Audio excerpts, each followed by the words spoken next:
आज की जंगल book safari में हम जानेंगे कुछ फूलों का रस चुराने वाले चोरों के बारे में, ऐसी चींटियों के बारे में जो मुंह से जहर उगलती है, और देखेंगे स्टैग बीटल और हॉर्नेट के बीच की लड़ाई। क्या लगता है कौन जीतेगा?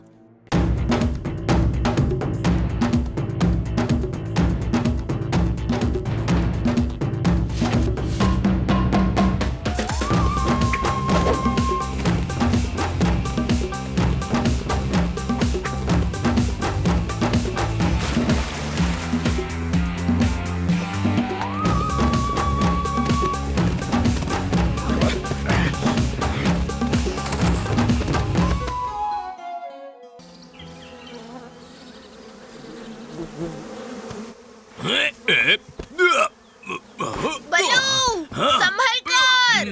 मधुमक्खी का छत्ता देखकर ये पगला जाता है।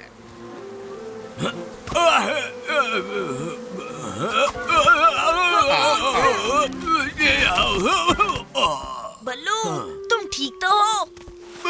मैं ठीक हूँ। पैर जरा सा फिसल गया है उम्र में। फिर से उस पेड़ पर चढ़ने की जरूरत नहीं है बल्लू। ये ठीक कह रहा है। क्या हो गया अगर एक दिन शहद नहीं मिला? क्या? मुझे शहद बहुत नहीं, मेरा मतलब कि मैं तो बस मोगली को सिखा रहा था कि अब अच्छा खाना कहाँ से ढूंढे। देखते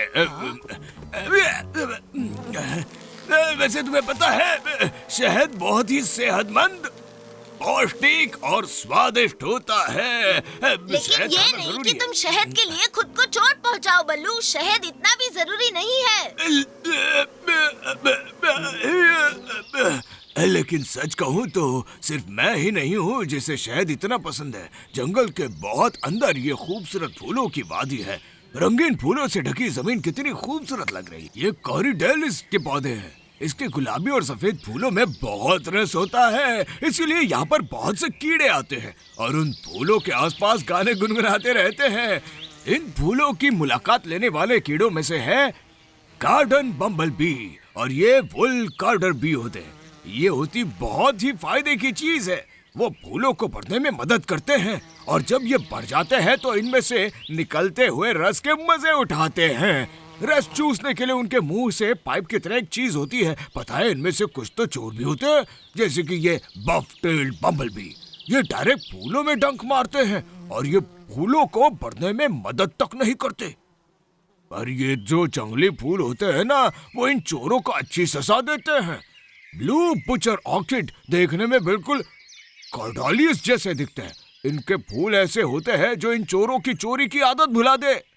जब बम्बल भी इनकी पखड़ियों पर बैठते हैं, उनके सिर पर पोलन चिपक जाता है, लेकिन उन्हें फूलों का रस नहीं मिलता क्योंकि ऑर्किड में तो रस होता ही नहीं है। बफ-टेल्ड बम्बल बी यूरोप में पाई जाने वाली सबसे आम प्रजाति है और सबसे बड़ी भी। बफ-टेल्ड बम्बल बी 20 किलोमीटर प्रति घंटा तक की रफ्तार से उड़ सकती है, किसी साइकिलिस्ट जितना तेज।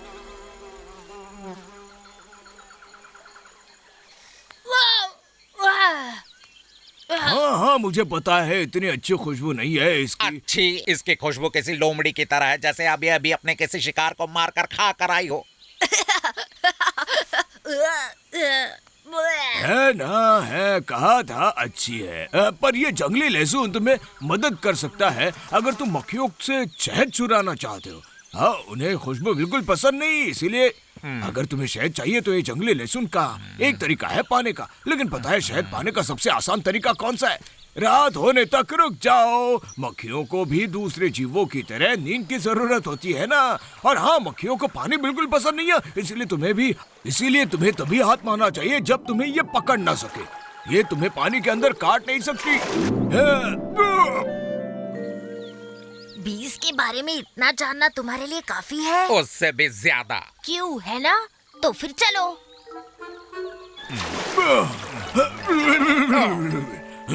कुछ जीव फूलों के बजाय पेड़ों का रस चुराते हैं, समझे? जिसे राल भी कहा जाता है। ये पेड़ों की छालों में मिलता है।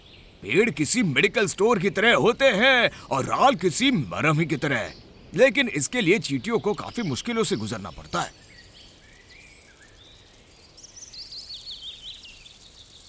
जब राल सूख जाती है, चींटियां इसे लेकर अपने घर जाने की काम में लग जाती हैं। ये उनके घर को फंगस लगने से बचा लेती हैं। चींटियां कभी कभी राल का रस भी पीती हैं। बहुत बढ़िया, मजा आ गया। देखो कैसे शौक से पी रही है ये रस। इससे इन्हें ताकत मिलती है। एक बूंद रस की कीमत तुम क्या जानो भालू बाबू? हाँ।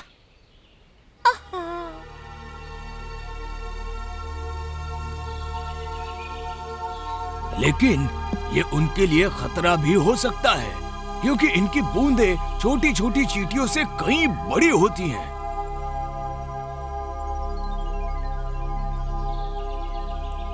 एक बूंद अगर एक चींटी पर गिर जाए तो फिर चींटी का बचना मुश्किल ही नहीं, नामुमकिन होता है। वो रस धीरे धीरे सूखने लगता है और अंदर फंसी चींटियां अंदर ही रह जाती है हमेशा के लिए। और ये कभी कभी पत्थर जितना सख्त भी बन जाता है। पता है, सालों से यही चलते आ रहा है। इसी वजह से इन राल वाले पत्थरों के जंगल बनते आए हैं और इनका व्यापार भी होता है। इसमें फंसे छोटे जीव जम जाने की वजह से सालों तक ऐसे ही रहते हैं। चींटियां इसका इस्तेमाल अपना घर सुरक्षित रखने के लिए ही नहीं, इसका रस पीकर अपनी जिंदगी के कुछ साल बढ़ाने के लिए भी करती हैं। ये उनके लिए किसी अमृत से कम नहीं। मतलब कि हमारे लिए जैसे शहद, वैसे ही चींटियों के लिए राल। अब ये कहाँ चले गए? ओह, का यहाँ हो तुम? डिंगलिंग! का मुझे लगा तुम कोई और हो। मुझे नींद से कोई उठा दे, ये बात मुझे कतई बर्दाश्त नहीं होती। शायद तुम्हें कुछ संस्कार देने माफ करना, पड़ेंगे। मैंने गलती से मतलब बेचारा बल्लू सोच रहा था अभी वो तुम्हें कहानियां बताने लायक है भी या नहीं। वाओ, इन चट्टानों को तो देखो। अरे नहीं मोगली, वो चट्टान है। आखिरी वाली पर चढ़ूंगा, देखता हूँ कौन रोकता है। मोगली वापस आओ। मोगली, ये चट्टानें खतरों से खाली नहीं। बल्लू, मुझे यहाँ से मेरी मदद करो बगीरा, मैं इससे हमारा मोगली। अरे तुम्हें तो मैं अच्छे संस्कार देकर ही रहूंगी, पर किसी और दिन बल्लू। जान बची तो लाखों पाए। कहा अपने घर को वापस जाए। तुम बहुत सही वक्त पर आ गए बगीरा। मोगली कहाँ पर है?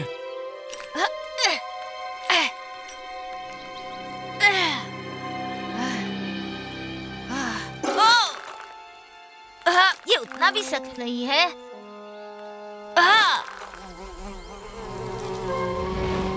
मक्खियाँ, ये क्या? वाओ, ये तो मक्खियों की छत्ते की तरह लग रहा है। दूर हो जाओ मुझसे। आउच! आउच!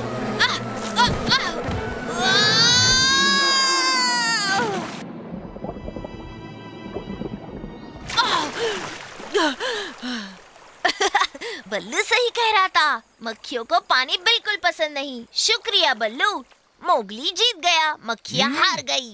हाँ। हार गई? तुमने खुद को खतरे में डाला मोगली। लेकिन बल्लू वो मक्खियों से बचकर भाग आया। बगीरा सही कह रहा है बल्लू, कोई मक्खी मुझे कभी भी नहीं पकड़ पाएगी। मोगली, फिर एक बार तुमने मेरी बात को टाल दिया, समझे? तुम्हें इसकी सजा भुगतनी होगी। लेकिन ऐसा भी नहीं है कि तुमसे कोई उम्मीद नहीं है। देखा कितना डर गया और निडर होकर चट्टान से कूदा। सही कह रहे हो, और वो मक्खियाँ उसका पीछा ही नहीं छोड़ रही थी। देखा मेरी कहानियां तुम्हारे कितने काम आती हैं। और इसीलिए मैं तुम्हें एक और कहानी सुनाऊंगा। मध्य यूरोप के गहरे जंगलों में स्टैग बीटल नाम का एक डरावना जानवर रहता है। इसकी लंबाई करीब 9 सेंटीमीटर होती है और इसके जबड़े इतने धारदार जैसे कि चाकू हो। वो सूरज की रोशनी वाले इलाकों में रहता है, जैसे कि ये। इस ओक पेड़ के पास कीड़े इकट्ठा हो रहे हैं। इसकी छाल से जो रस निकल रहा है ये इसका जमकर स्वाद लेना चाहते हैं। ये देखो, एक तितली और उसके साथ कैप्रिकॉर्न बीटल। स्टैग बीटल के लिए इससे अच्छा खाना और क्या हो सकता है।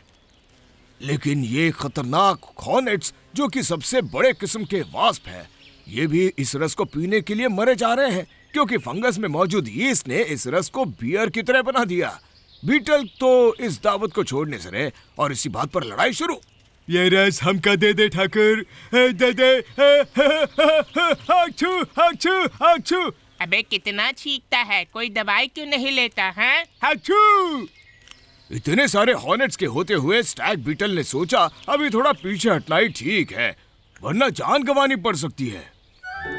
स्टैग बीटल को अपना नाम अपने बड़े बड़े जबड़ों की वजह से मिला है, क्योंकि ये किसी स्टैग की तरह लगते हैं। लेकिन इतने बड़े जबड़े केवल नर बीटल्स के होते हैं।